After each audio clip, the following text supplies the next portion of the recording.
Happy Wednesday. Hope you guys are having a great start to the day. If you guys, as you're coming on, just so I know that you're here, if you could give me a heart, give me a thumb up, something so I know that you guys are here watching. But I wanted to say thank you guys so much for getting vulnerable yesterday in the page and really sharing pieces of your personal life of where you felt like you failed or considered yourself to be a failure. I'm still making my way through all the comments, guys, and we're going to grow so much over these next 5 days. And the goal is to continue to use these strategies to improve the way that you're thinking so that you can improve the quality of your life. So thank you guys for those of you who are vulnerable and who shared that information. If you haven't yet, it's okay. You're not going to be judged. Share it anyway because we want to help you get over that. And one of the best things that you could do is to just get real with yourself, get uncomfortable and share those things and acknowledge them and then take action to try to improve them. Okay?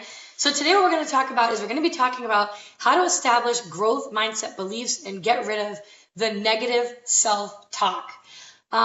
You see, guys, the brain is just like a muscle. So we learn by doing things. That's with anything in life, we learn by doing. Learning is doing. It was the same thing for me when I got into this business over 3 years ago. It's impossible to sit there and try to figure everything all out when you're learning something new. You have to just get out there and do it. It was the same way when I went to school for teaching. I took classes galore and got my master's degree. But what really helped me become an incredible teacher was when I got into the classroom and I started teaching. So learning is doing. And as you're trying to develop into this more of a growth mindset pattern that you have so that you can change your life, you might get some resistance from people. You might hear maybe some comments from people in your life because people resist change, guys. People don't like change. People like to be comfortable. And being comfortable means that you're not growing. Being comfortable does not mean that you're doing the right thing. It just means that you're doing what's comfortable, you're doing what feels okay. And a lot of people, most people, live their entire life like that, guys.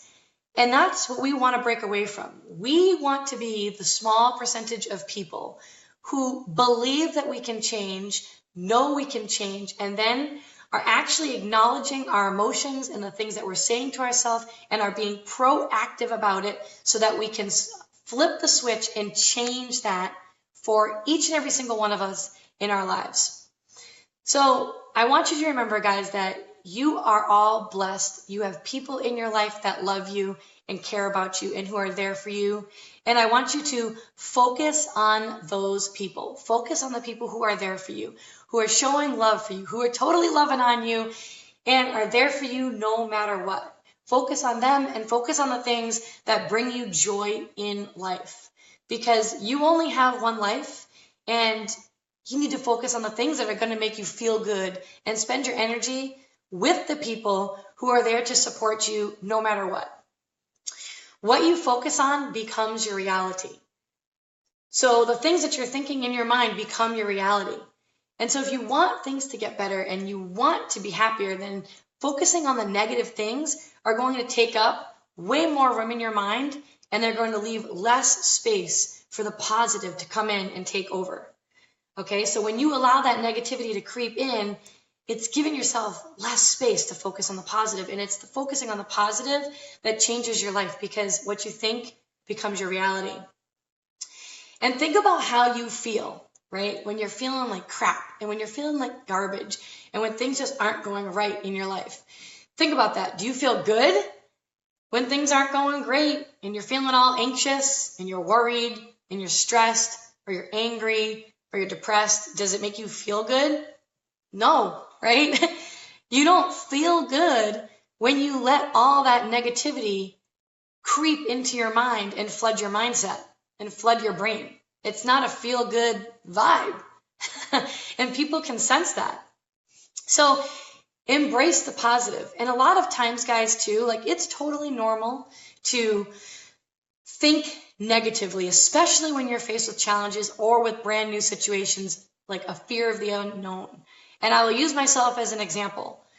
when my son had to go into full day kindergarten this year down in Florida, we just moved down here like 6 weeks ago, I was thinking the worst. I was thinking, oh my gosh, I don't know how he is going to be able to handle full day kindergarten. He was only in preschool for 2 days last year, only for a couple hours, 2 days a week. And he's going to be tired. He's been home with me every single day. I've been a stay-at-home mom with him for 5 years now. How is he going to handle this? Is he going to have behavior problems? I started to create this story in my mind, and then I started to stress about it and get anxious about it. And so it was because it was new. And you get scared sometimes of the new and of the unknown, and that fear comes in. And then you create these stories that are not even real in your mind. And so every time I would start to get a little bit nervous, I would have to replace that and say, he loves school. When I pick him up from school, he's so excited. What are you talking about, Kathy? He's not stressed out at school. He's not overwhelmed. He comes home and you pick him up, and in the whole car ride home, he's talking about it. This is all in your mind. You are creating this. So we tend to focus on the negative versus what could actually go right. So it's the same thing. When he went to school, instead of me thinking negative, I could have said, this is going to be great for him. He's going to meet all new people. His teacher's going to be phenomenal. He's going to grow so much. You have to choose to focus on those things.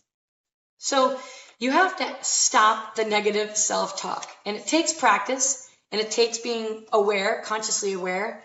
But you have to believe in yourself and know that you can stop it and that you can change the way that you're talking to yourself. And that the events in your life don't control you, but your decisions do. It's the way you handle those thoughts and the actions that you take when those thoughts come into your mind that control the outcome. And a great tip that I heard from a friend a while ago was, when you're stressed and when you're overwhelmed and when you're faced with struggles and you're making a big deal about it and you're overwhelmed, ask yourself, is this going to matter in a year from now? And most of the time, the answer is no. It's not going to make a difference, and it's not going to matter in a year from now. So don't spend that much time focusing on that. You have to focus on making the small gains, the small progress along the way. Because when you start to focus on small progress, like for example, with your weight loss, or if you're on your weight loss journey, or if you're trying to build a business, or if you're trying to learn, a new sport and you're trying to learn how to go skiing or water skiing, whatever it is, focus on the small gains. Because if you focus on those small wins and the small progress, you feel better immediately. Because progress equals growth. And growth equals you feeling alive and being excited about life and loving your life and just feeling good and feeling energized and feeling positive and feeling confident. And that leads you to having more of a growth mindset if you can start to do that. We all face stress in our life, and we're all going to continue to face stress in our life every day. Things are going to happen unexpectedly that you just weren't ready for. They're going to get you caught off guard. It's going to be curveball after curveball. It's going to continue to happen. It's just all part of life. But it's not really what you face and what happens. It's what you do with it when you are faced with it. So this is going to take requiring you guys to make new decisions and then taking new actions. Because the only way that you're going to change it is if you start to acknowledge it and then take action. You are what you think.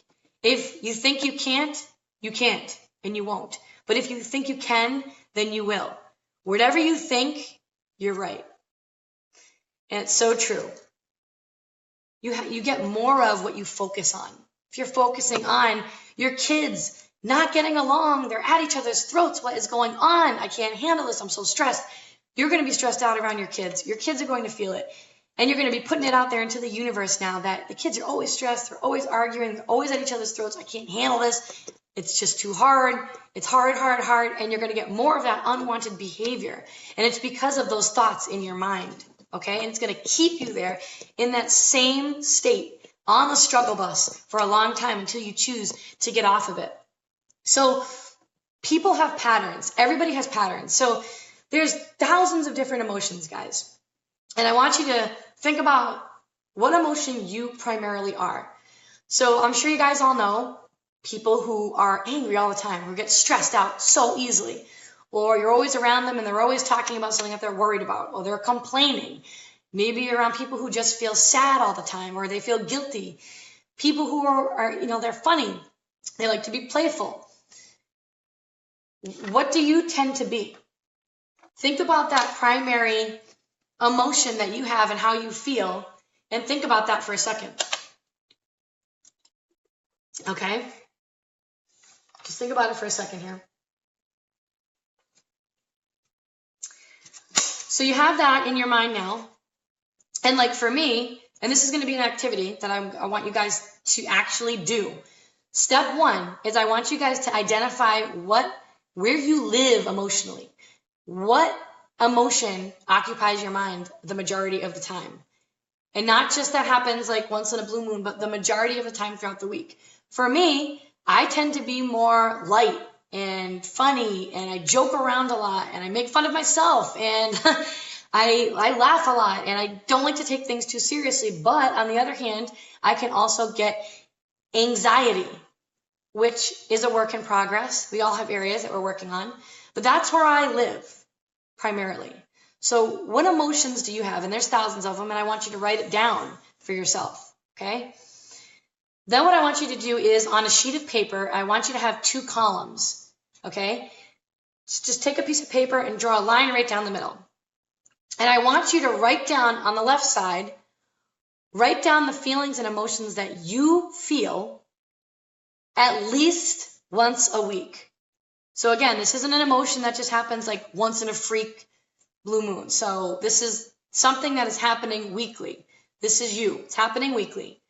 Maybe you feel at peace. Maybe, you feel love. We're going to be focusing on the left-hand column for the emotions that actually make you feel good.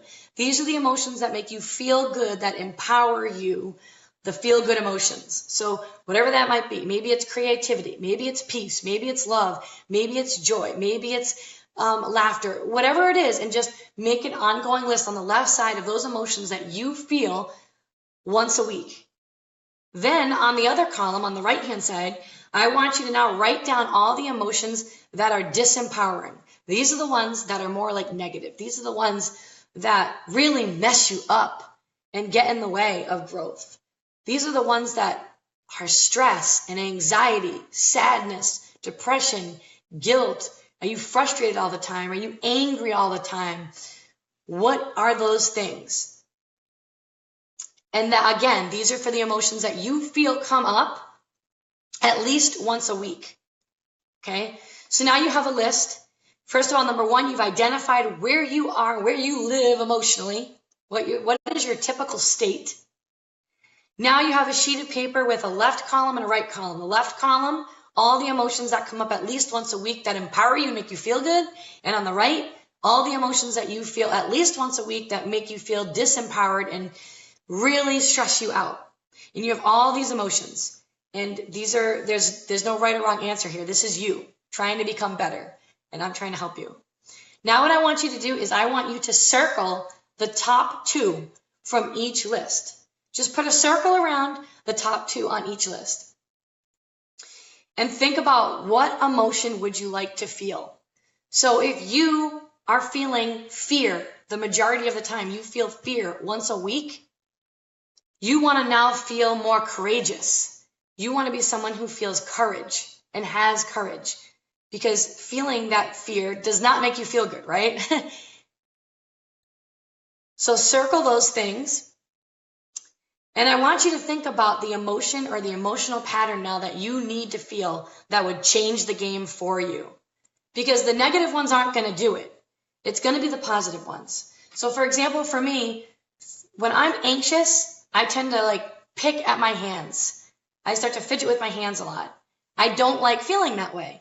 So I have to make a conscious effort when I start to do that. What's happening around me that's making me feel that way right now? And I don't want to feel anxious. I want to feel excited and enthusiastic and motivated. So what do I usually do when I'm excited and I'm motivated?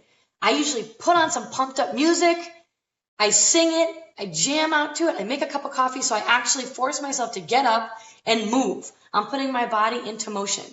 So it's going to take you guys practicing that new emotion, being self-aware of those ones that are disempowering you when they come up, catching them right when they do, practicing now, translating it into the new emotion that you want, that emotion that you need, that's going to be the game changer for you in your life. Because it's mind over motion, not mind over matter. It's mind over motion. Put your body into motion. And if you practice this 2 to 3 times a day for several weeks, multiple times a week, you will change.